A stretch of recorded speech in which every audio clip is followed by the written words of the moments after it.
And here's a man behind the scenes joining us from Chicago, Ravin Gandhi, GMM Nonstick Coatings founder and CEO. GMM is one of the world's largest suppliers of nonstick coatings. Its products are found in brands like KitchenAid and Pyrex. It does business globally, including China, India, and the EU. Also with me, Laura Rame of FS Investments. Ravin, so great to talk to you today. From where you stand in your CEO suite in the manufacturing sector, exposed to tariffs, exposed to the virus, how's business?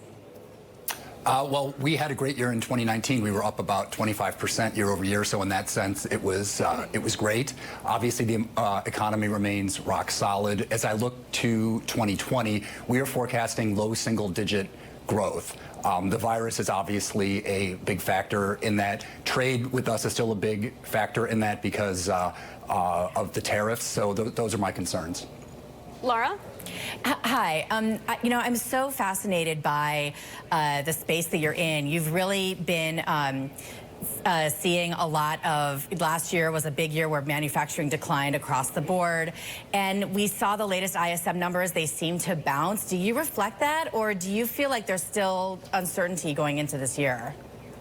Well, in my business, there's a lot of uncertainty because we supply to most of the multi-billion-dollar manufacturers of cookware, bakeware, and small appliances. And we saw a lot of sales in Q2 and Q3 in 2019 because people knew that the tariffs were going to hit them in the third tranche. So my fear for 2020 is that there might be a lot of people in America that have warehouses full of inventory that are going to be sold off. So that, to me, is a potential dark cloud on the horizon.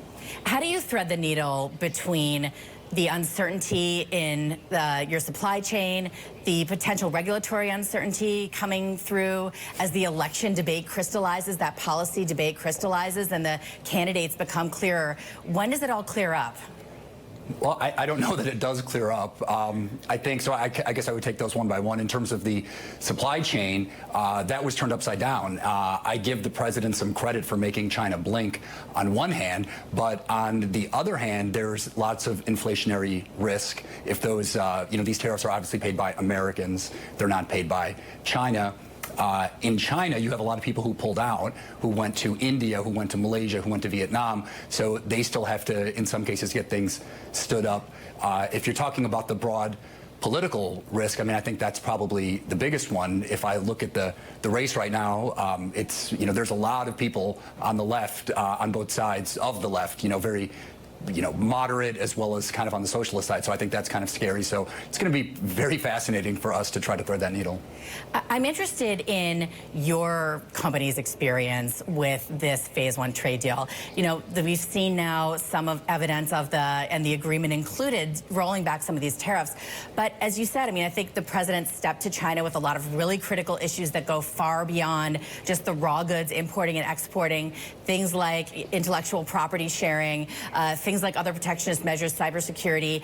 Does Humpty Dumpty go back together again? Have you seen the phase one trade deal easily resolve the issues that were causing you such uncertainty last year?